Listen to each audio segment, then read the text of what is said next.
hari ini? Alhamdulillah sehat. Alhamdulillah. Gimana Bu Iva, baik? Baik juga Bapak. Ya mohon boleh minta waktunya sebentar ya Pak? Silahkan Bu Iva. Iya, oke. Ada beberapa pertanyaan untuk Bapak yang mungkin bisa Bapak jawab ya Pak ya? Oke, ya. Selama ini bagaimana Bapak mengidentifikasi kasus-kasus yang merupakan dilema etika atau bujukan moral? Dilema etika atau?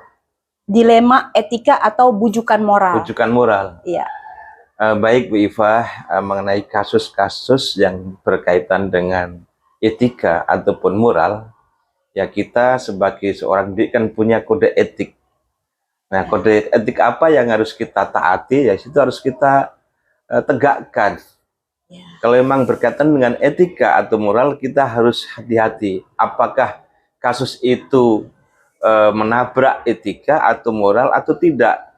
Kalau kita sebagai pendidik harus bisa memberikan contoh. Kalau kasus itu memang bertentangan dengan etika atau moral, ya harus kita hentikan. Ya. Kita harus menghindari segala sesuatu yang menabrak etika ataupun moral, gitu Beva. Oke, baik Pak. Selama ini bagaimana Bapak menjalankan pengambilan keputusan di sekolah, terutama untuk kasus-kasus di mana ada dua kepentingan yang sama-sama benar atau sama-sama mengandung nilai kebajikan? Oke, terima kasih Bu Ipah. Dalam pengambilan keputusan yang mana itu dua kepentingan sama-sama mengandung nilai kebajikan, sama-sama baik, sama-sama benar. Berarti kita harus mengambil keputusan salah satu. Kita teliti, kita identifikasi lebih mana yang lebih banyak mengandung nilai kebajikannya. Itu yang pertama.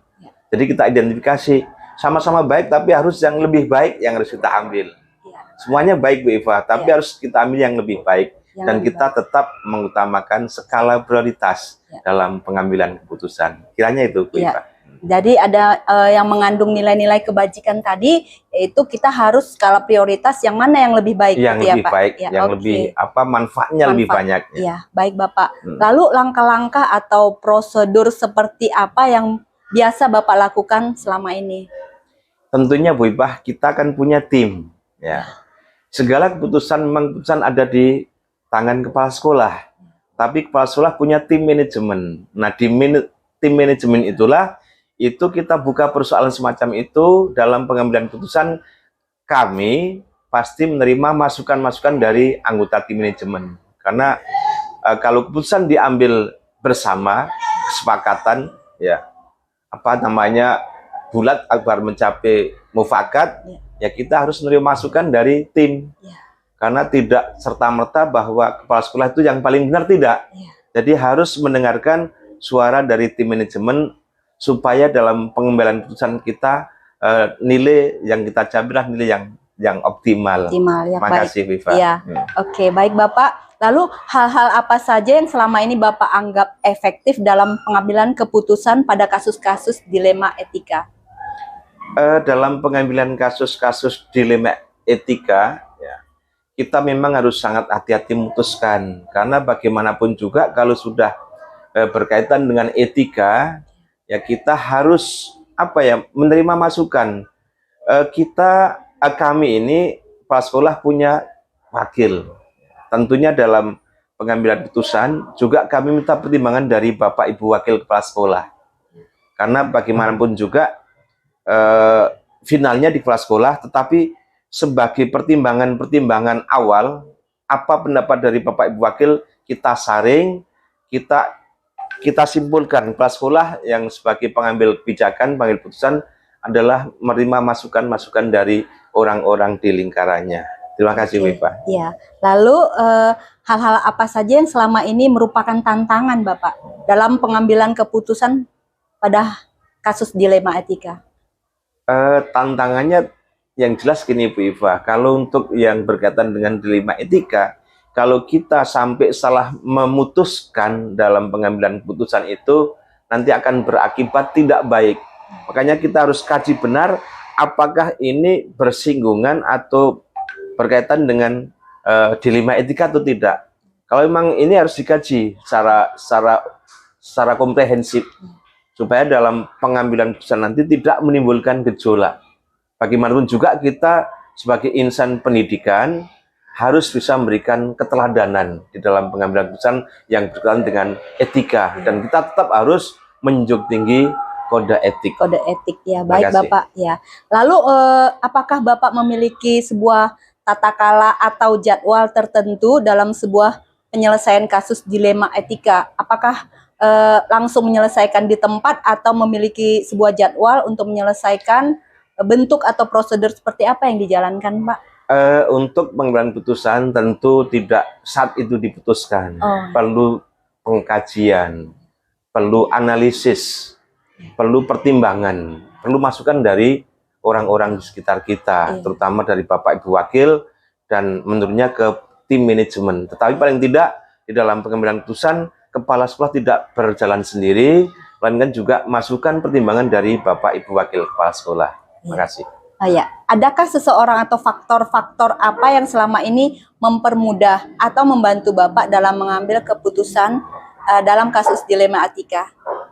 Jelas faktor-faktor yang membantu jelas itu dari Bapak Ibu Wakil tadi, karena Bapak Ibu Wakil di situ adalah orang kedua di sekolah. Jadi di lingkaran kepala sekolah kan ada 3 wakil, di 105-nya ada 3 wakil. Nah, dari 3 wakil itu juga ada beberapa staf. Ya, itu dapat diturunkan juga ada tim manajemen. Nah, masukan-masukan itu yang sebagai modal kepala sekolah dalam menganalisis, mengkaji, dan memutuskan menimbang keserimanya di 3 wakil. Nah, dari 3 wakil itu juga ada beberapa staf. Ya, itu dapat diturunkan juga ada tim manajemen. Nah, masukan-masukan itu yang sebagai modal kepala sekolah dalam menganalisis, mengkaji, dan memutuskan, menimbang, dan sebagainya. Akhirnya menetapkan. Jadi itulah yang harus kita lalui supaya dalam pengambilan keputusan itu mendapat pengambilan keputusan yang terbaik, yang tidak merugikan orang lain atau pihak lain. Iya, ya. Jadi baik Bapak. Jadi artinya pihak kepala sekolah itu bekerja sama dengan wakil tim manajemen untuk tercapainya semua permasalahan yang ada di dalam sekolah. Tentunya gitu ya Bapak ya. Itu. Ya, oke, baik Bapak. Untuk pertanyaan yang terakhir nih Pak, dari semua hal yang telah disampaikan, kira-kira pembelajaran apa yang dapat Bapak petik dari pengalaman Bapak mengambil keputusan dilema etika? Ya, pembelajaran yang jelas itu adalah kolaborasi. Ya, setiap karena masukan, karena pendapat banyak orang itu akan tentu memunculkan banyak gagasan atau ide atau pemikiran, sehingga saya sebagai pimpinan di sebuah instansi atau lembaga pendidikan ini tentu menerima masukan-masukan dalam pengambilan kebijakan. Itu yang menjadi pengalaman kami, sehingga kita harus arif, harus bijak dalam pengambilan keputusan. Ya, oke, begitu ya Bapak ya. Terima kasih atas waktunya Bapak. Jadi pembelajaran yang sangat berarti yang dari Bapak petik itu ya, bahwa kita ini sama di dalam tim manajemen atau wakil agar semua keputusan dilema etika dapat terselesaikan. Terima kasih atas waktunya Bapak. Sama-sama Bu Iva. Ya, selamat pagi Pak. Selamat pagi, ya. Sukses selalu. Amin.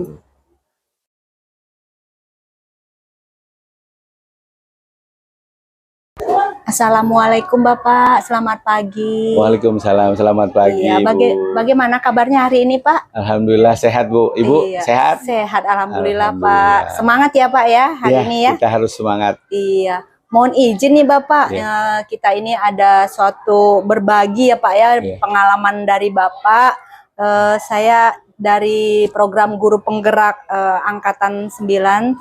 Jadi kita ada tugas untuk mewawancarai Bapak. Mohon izin untuk waktunya ya Bapak ya. Silahkan. Iya. Jadi ini ada pertanyaannya Bapak ya. Bagaimana Bapak mengidentifikasi kasus-kasus yang merupakan dilema etika atau bujukan moral? Terima kasih Ibu atas pertanyaannya. Pengalaman saya, kalau seandainya ada kasus-kasus, itu saya mencari datanya dulu. Jadi kasus-kasus yang ada misalnya itu kita tampung, kemudian kita pisah-pisah ya. Apakah ada kasus yang urgen atau yang tidak terlalu urgen.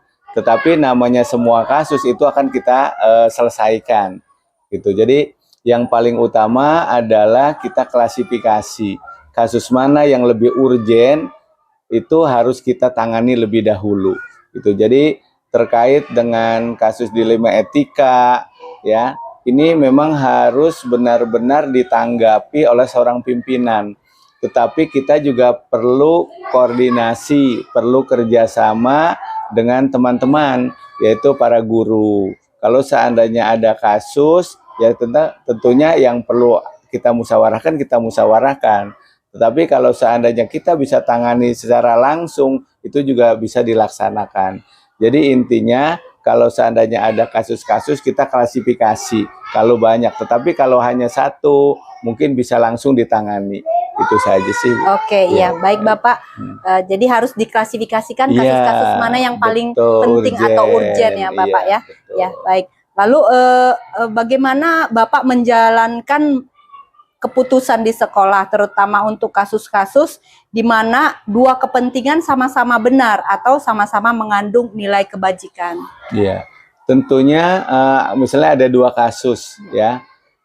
Itu semuanya harus kita tangani. Jadi kita tidak bisa pilah-pilah juga. Semuanya adalah suatu permasalahan, suatu kasus itu harus tetap ditangani. Satu persatu diselesaikan.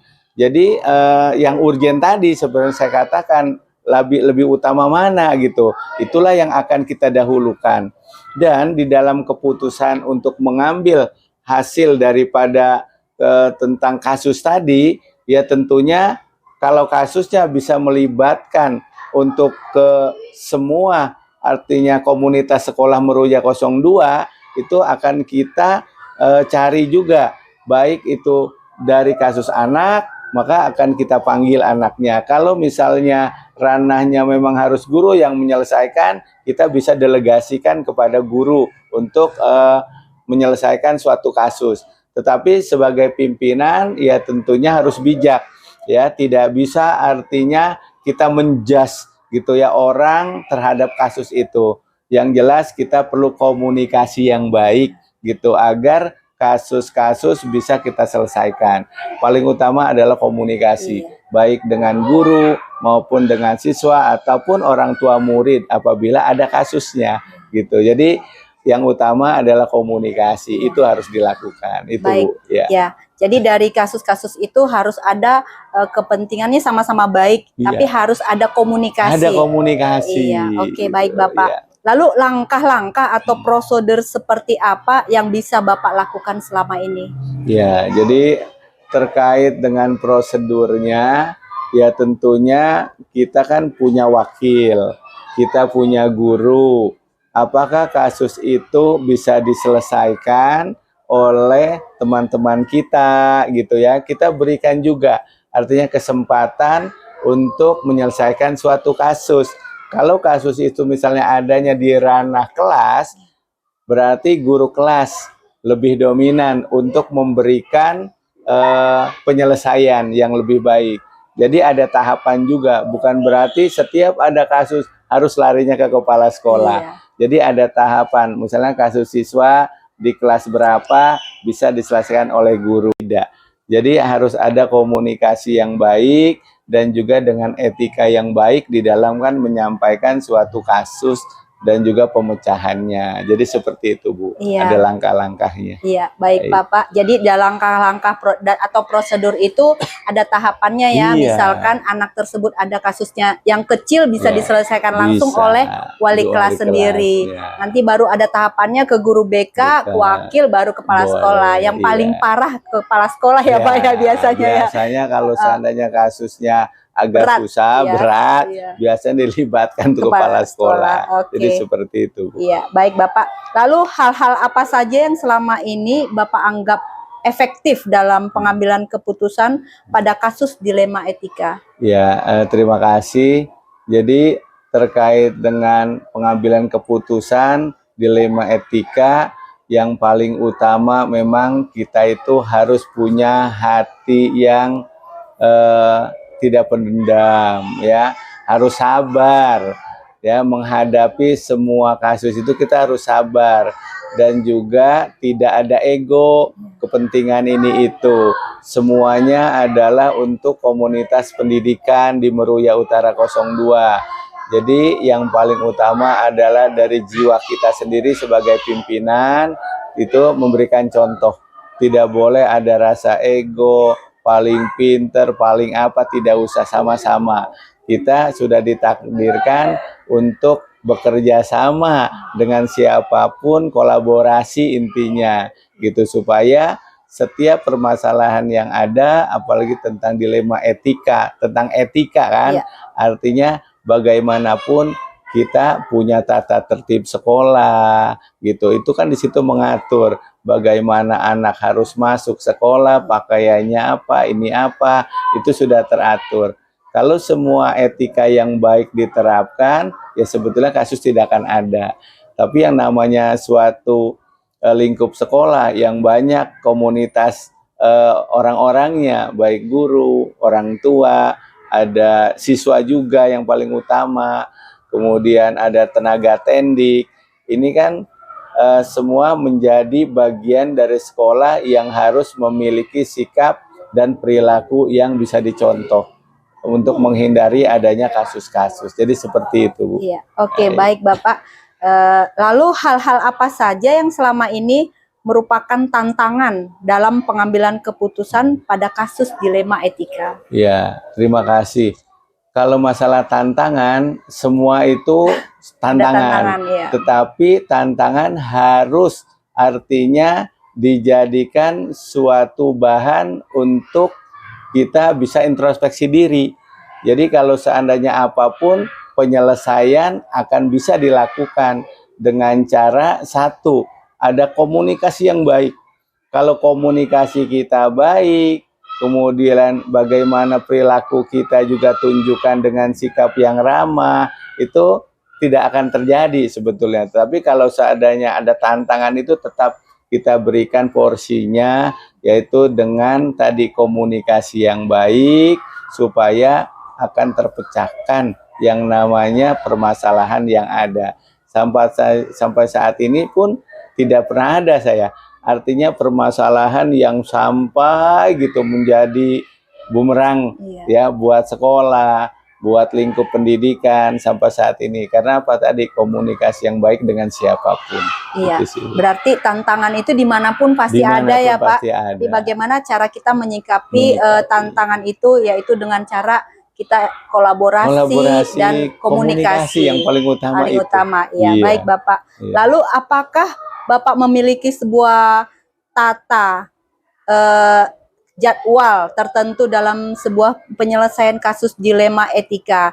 Apakah Bapak langsung menyelesaikan di tempat atau memiliki sebuah jadwal untuk menyelesaikan, atau bentuk prosedur seperti apa yang Bapak jalankan? Ya, baik, terima kasih Ibu.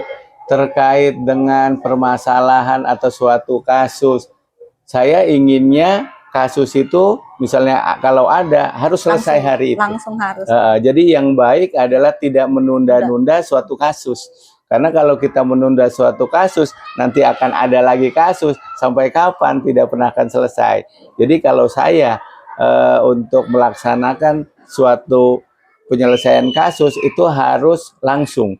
Saya inginnya langsung. Tidak akan saya tunda-tunda gitu ya, kecuali mungkin sedang keadaan ada rapat atau ada kegiatan yang urgen, ya paling kita berikan tenggang waktu, misalnya nanti jam sekian ya Bapak hadir atau Ibu hadir atau guru hadir ya. Jadi yang paling utama tetap harus diselesaikan hari itu juga, supaya tidak ada kasus-kasus lain, dan biar cepat permasalahannya juga clear semua. Clear ya, artinya tidak ditunda-tunda, langsung ya. Langsung. Oke Bapak. Adakah seseorang atau faktor apa yang selama ini mempermudah atau membantu Bapak dalam pengambilan keputusan dalam kasus-kasus dilema etika? Baik, terima kasih.